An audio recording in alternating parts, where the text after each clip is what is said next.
the ultimate goal that these people have in mind is the goal to create a one world government run by the banking industry, run by the bankers, and they're doing it in sections. The European currency, the euro, and the European Constitution is one part of it. Now they're trying to do it in America with the North American Union, right? And they want to create a new currency called the Amero, right? And the whole agenda is to create a one world government where everybody has an RFID chip implanted in them. All money is to be in those chips, right? There'll be no more cash. And this is giving me straight from Rockefeller himself. This is what they want to accomplish. And all money will be in your chips. And so instead of having cash, anytime you have money in your chip, they can take out whatever they want to take out whenever they want to. If they say you owe us this much money in taxes, they just deduct it out of your chip digitally. Total control. Total control. And if you're like me or you, and you're protesting what they're doing, they can just turn off your chip. And you have nothing. You can't buy food.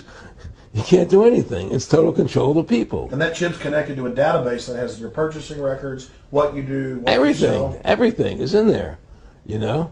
And so they want a one world government controlled by them, everybody being chipped, all your money in those chips, and they control the chips, and they control people, and you become a slave. You become a serf to these people.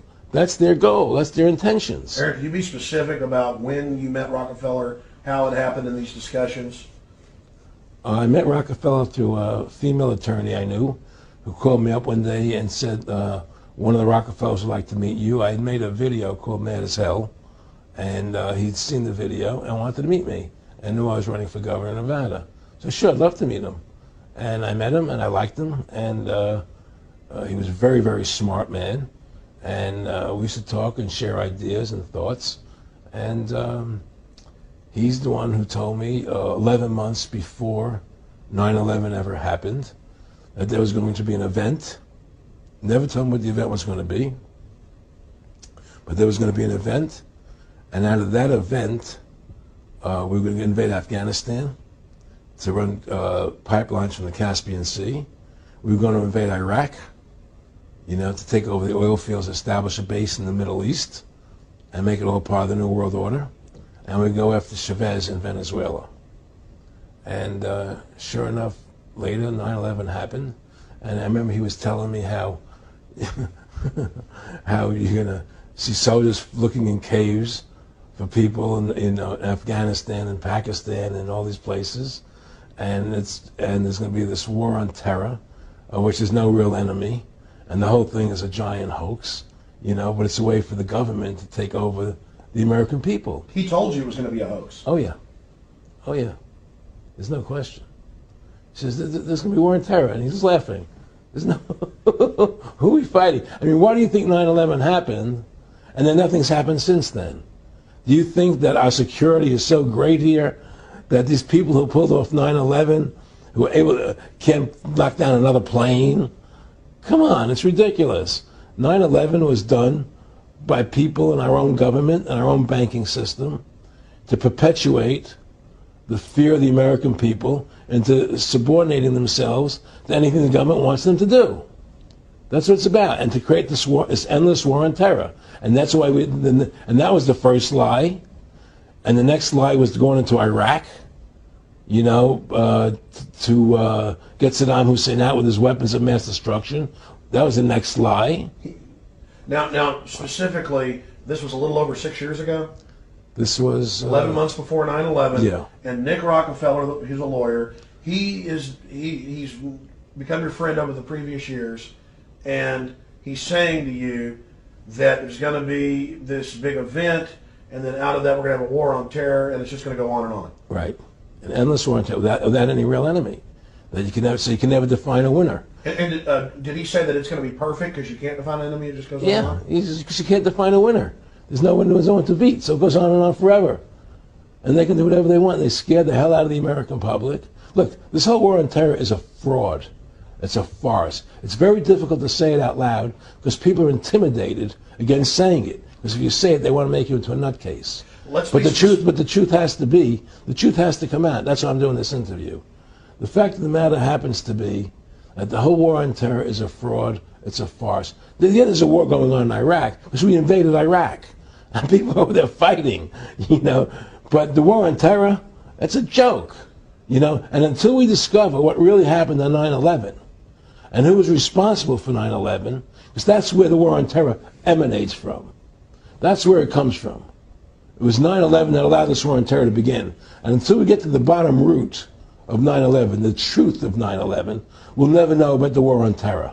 Aaron, you said that he was, and I think it's important, and I know this about the Rockefellers from Dr. Dennis Cuddy and many others, who literally, you'll be 20 years old in a lunch line at college, and there's David Rockefeller. And they're experts at recruiting and getting what they call players, and that clearly he was, I want to make it specific and just get you to reiterate what you said last night about you got 30% of the vote, you were having an effect, you made mad as hell, they knew that you'd started the Constitution Party, they knew that you were somebody who was taking action and getting things done, you'd already made some big films, had a lot of other successes, so they were trying to recruit you, and didn't it come down to the point of, hey, we are here to recruit you, and don't worry, your chip's going to say, don't mess with us, you know, this guy's don't touch. Yes, that did happen. I was definitely being recruited, but it's more subtle than that. Well, in your words, just go through the process, and then what he said. Well, what it is remember, we were friends, and he used to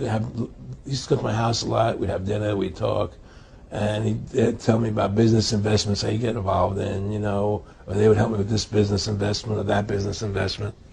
And was I interested in joining the Council on Foreign Relations? You know, I would have to get a letter to join them, but was I interested in that? And, you know, just stuff, you know, leading you on.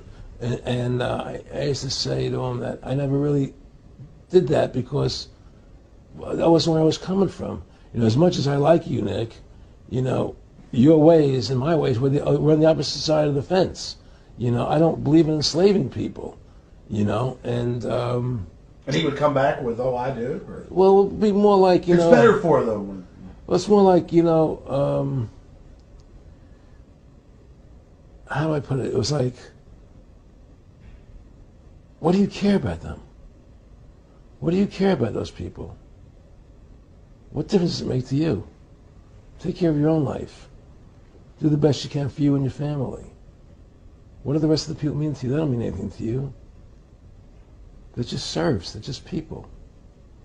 You know, it was just a lack of caring, you know, and that's just not who I was. It was just sort of like cold, you know. It was just like cold, you know. And I used to say to him, what's the point of all this? You have all the money in the world you need. You have all the power you need. What's the point? You know, what's the end goal? And he said the end goal is to get everybody chipped, to control the whole society, to have the bankers, the elite people, you know, the bankers and some governor controlling the world. And I said, do all the people in the Council on Foreign Relations believe this way you do? He said, no. You know, most of them believe they're doing the right thing. A lot of them believe it's better off being socialistic. You know, we have to convince people that socialism is really capitalism.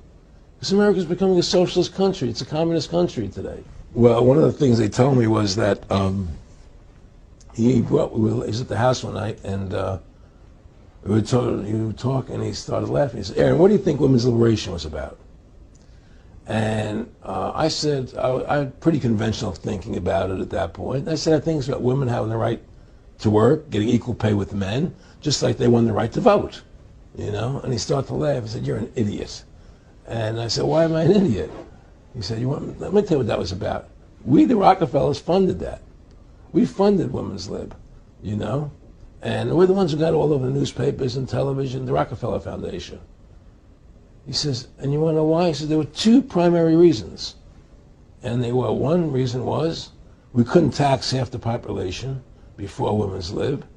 And the second reason was, now we get the kids in school at an early age. We can indoctrinate the kids how to think. It breaks up the family. The kids start looking at the state as the family, as the school, as the officials, as their family, not as the parents teaching them. And so those are the two primary reasons for women's lib, which I thought up to that point was a noble thing. You know, when I saw their intentions behind it, where they were coming from when they created it, the thought of it, I saw the evil behind what I thought was a noble adventure.